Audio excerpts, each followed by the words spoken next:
And that was the moment Jesus' message went abroad. Is an anointing. Why can't you people go and seek for it? Arrange. Amadoneki made arrange one. Amadoneki ya togata with arrange. Togata America, UK, Canada, Italy, Mozambique, Cotonou. Amadoneki ya togata. Do you think not by magic, or do you think not by gimmick? What is wrong with you people? What is wrong with you people? What is wrong with you people? Come to Kinono. Father. Okay, some of you are even forced to become father because Kamamun was my father, Nampa father. Apart from that father, what else are you doing as a person? What else have your hand found to do that you are doing well? How many years can Mother Mario celebrate as a reverend sister? How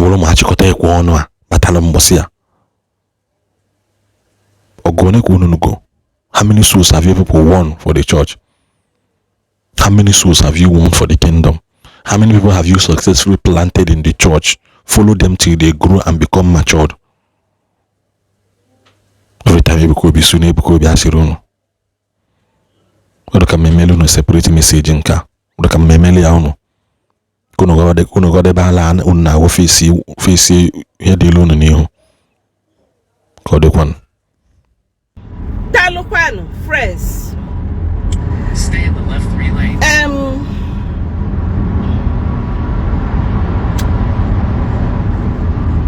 Abiola maybe Isa Oku.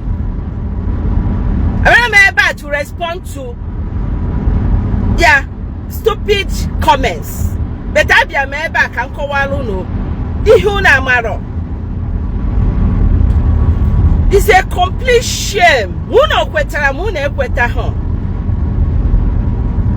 Niga puta na social media. Onye chichi Arab ifo yekwu na-eme analyze negatively ihe nke Chukwu. Ọtụtụ oge, a lot of people say mo n'okwu ọbụla gbasara ndị echiri echichi na me aptas na social media ekwuye. Mana mụ amara onye ga-ekwuye. Well, mụ amara mgbe nje ekwuye. So unu gbaara. Mana ka mgbu na eziokwu.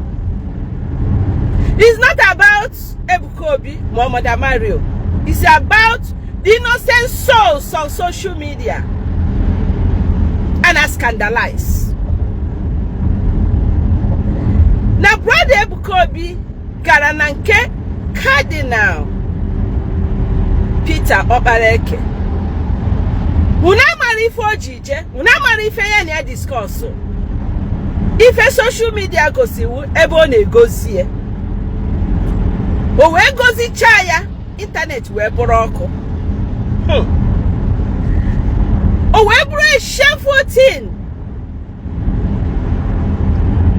The man of God got an internet. When I call na you go see mother abura approval. Sonsi na even a native doctor can be blessed by a bishop. A pagan can be blessed by a bishop. I mean, what for? Why all these explanations? Onye pelu mmadụ is a good luck. Nipelu mmadụ is wishing that person good luck. Oifopota. So, in Nigeria, you people are not analyzing it or talking about it.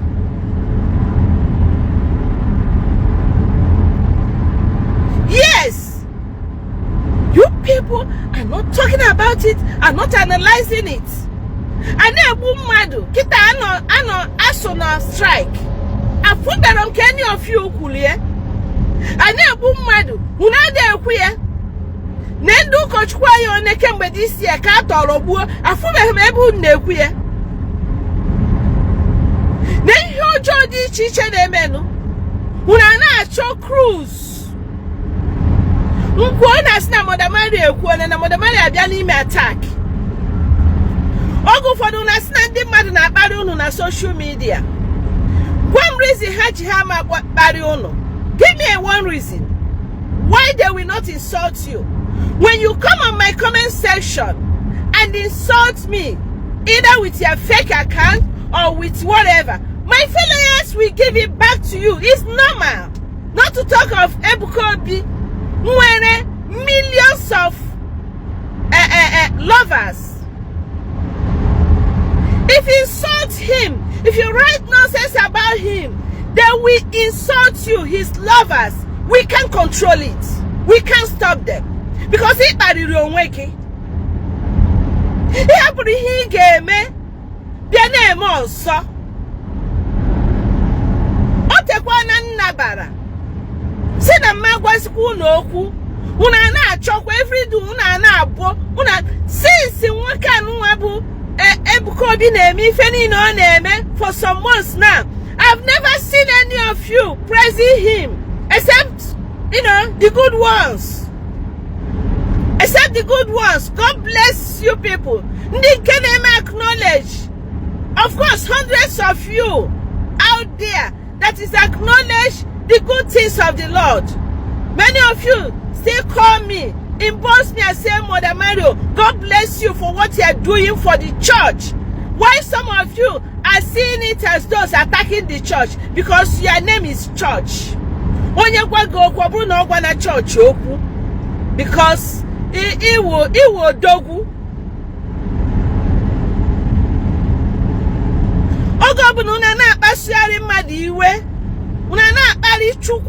You people are insulting God, but you do not know. Do as I say, but not as I do.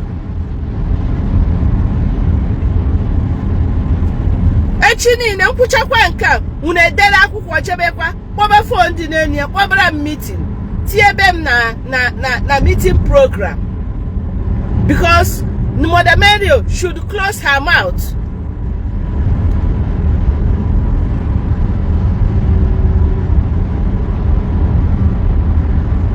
Agwa m unu na onye ọbụla na-eme nke dị mma na m ga-ekwu ya, m ga-asị ndị mmadụ pụtanụ kai sonu kai kpekpere kai mee nke onye ihe Chukwu ka a na-ekwu okwu ya. We're into evangelization in action. Man, nobody put on social media if you're not trying followers, stupid and nonsense followers. If you me kwage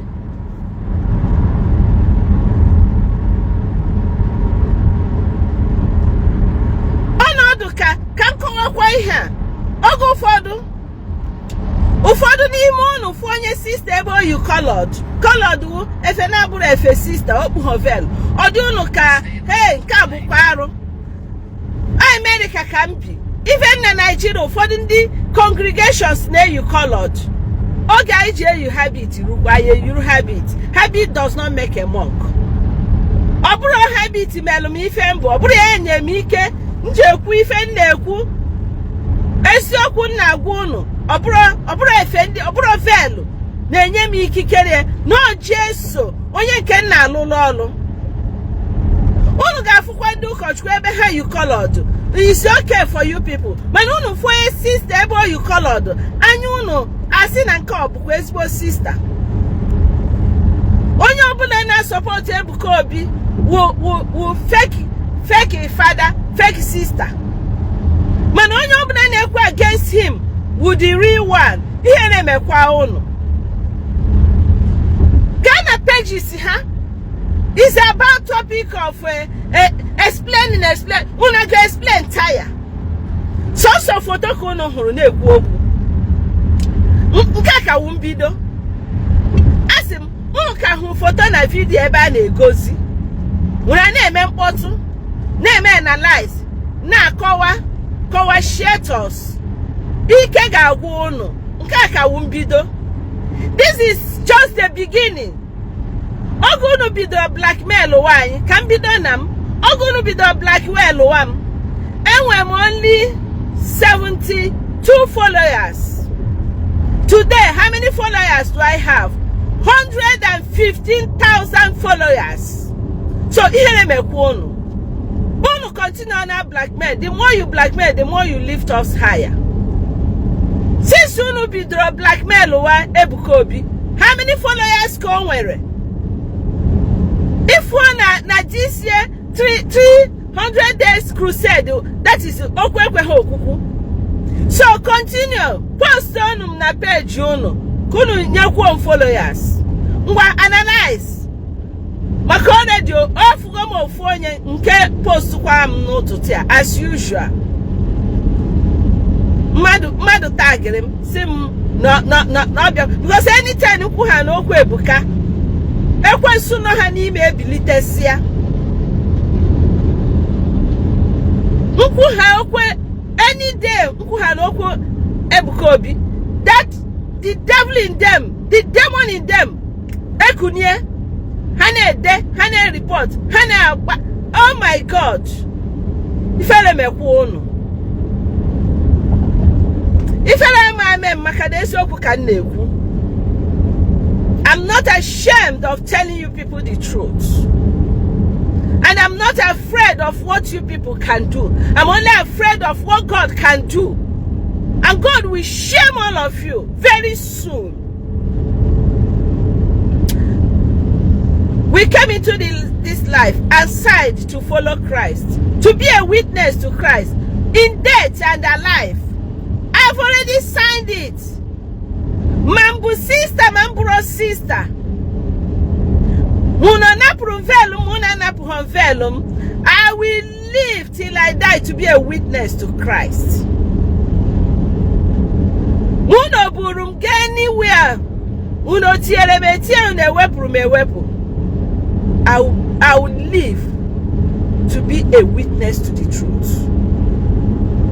Ikoda agwono. Echekwa muno zuolike. Since I negosi ihe oruru na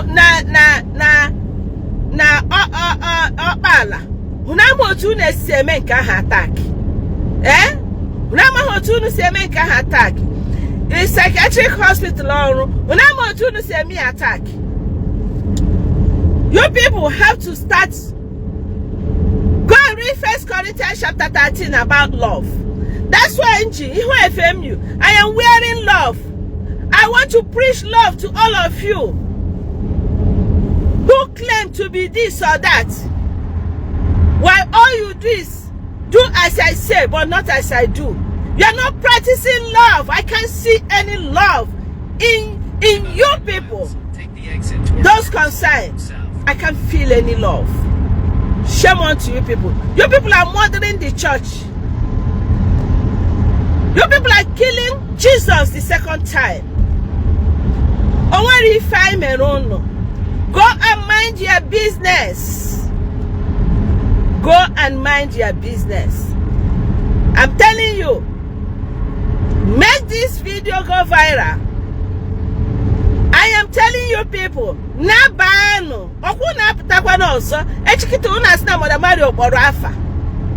because I don't like generalizing things.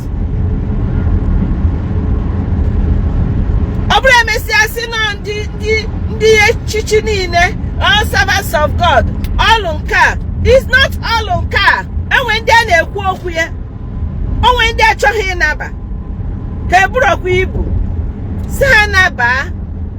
Naba konferora zoru nunni. Secretary without pen and paper. That one a secretary. Akwa source no obrondi nine.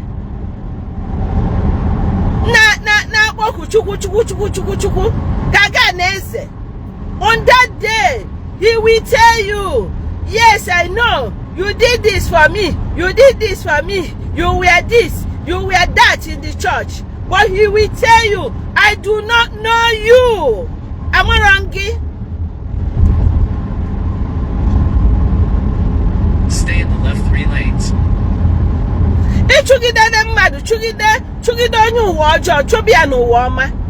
Still, he can have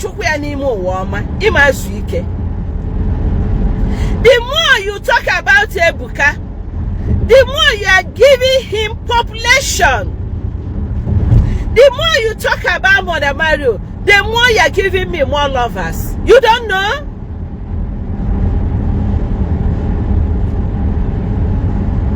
And the more you talk about us, the more you're bringing shame upon yourself, curse upon yourself. Because when if I merege, Ndigbo jenu zuo ike.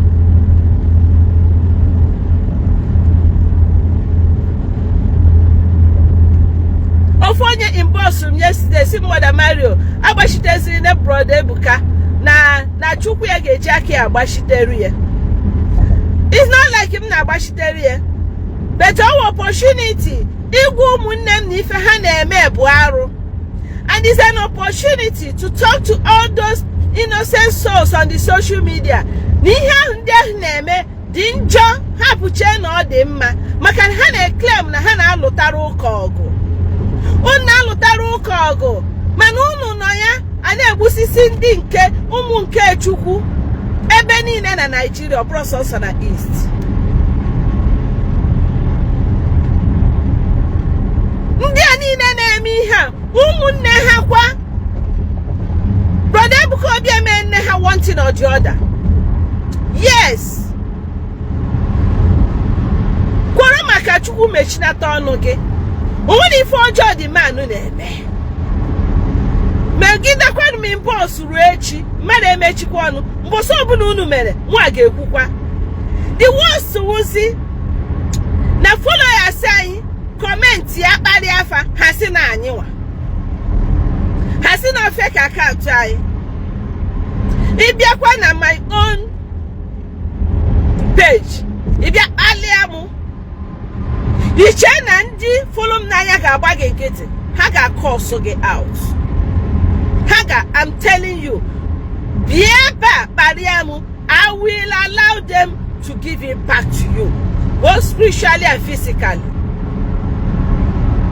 Haye ekwebere chinana Jesu akenu maka na nwere ife anyị mere eke. And ha na-adị proud. Ha desi ogologo leta ahụ ha ya ede, ha sign afa ha. Ihe na-eme hụ na sign afa unu. N'oge nwa na-ekwutọ nwanne gị nwoke. Ị na-ekwutọ nwanne gị nwoke. O mere gị gịnị? Anya ukwu bụkwa unu. O nwere ife unu ya eme.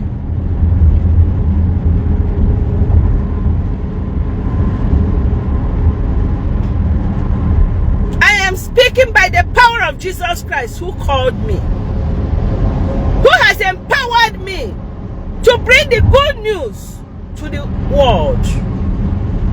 I am not speaking by my own power.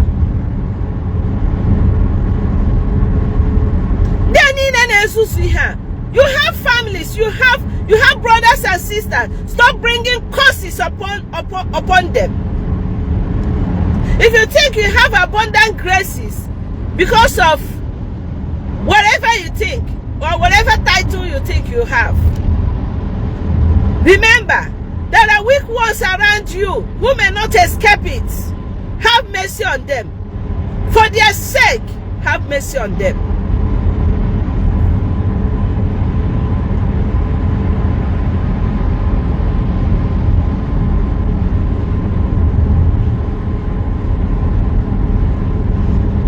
Imagine millions of people out there reading from you people what you are writing against Ebuka Obi, who has done nothing to you, and some of you have not even seen him for the first time. I, Mother Mario, I've never seen Brother Ebuka live for the first time on Unamaro. I have never seen Brother Ebuka for the first time in life. I hope to see him one day. But I stand to speak for him because I can see. I can see what he's doing. I can feel it.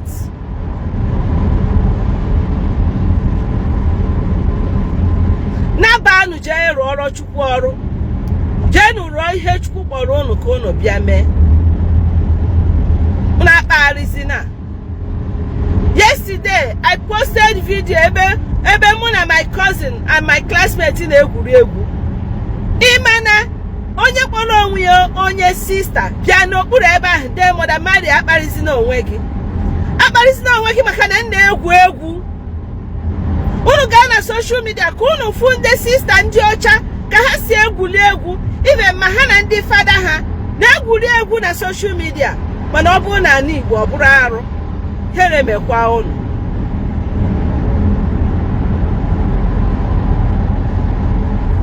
Ime comedy to put smile on the faces of people. Nsogbu ifele mekwa unu. Ọ bụrụ onye ọbụla ka unu ya emebi nwa afọ ya. Ndị fili na ha ga-emebi afa m dịka one page nwa na-akparị onwe ya na social media. The more you do that, the more you do that, the more you lift me higher and higher. Yes, I'm boasting of it. Do more, talk more. Mother Mary onye oshi, Mother Mary na-achụ nwoke, Mother Mary awụghị ezigbo sister, Mother Mary nka. The more you say it, the more God is lifting me higher and higher. Afro, the chief priest, her fight her Jesus. Yes. So, what if you name that makes any difference?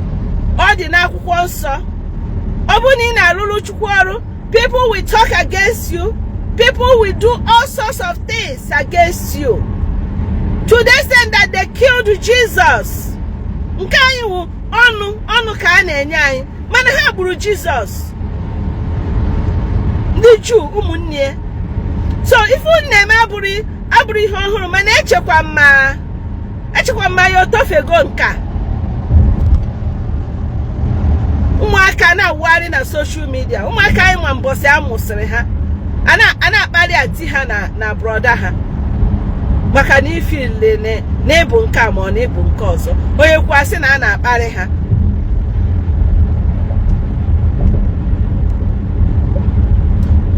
Ọ bụ na ịma na ị na-represent Jesus, ma na ị na-represent church, jee kwanyere onwe gị ugwu naba.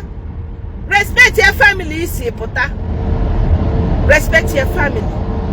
Ekwusigokwa m. I didn't mean to keep this video too long because on my bed ledge. I didn't mean one head. Unu wash ya. All governor mbata na moto to go somewhere. Can you wait to her to talk? I don't have time. Most of my live program now when I'm already in the car because I want time.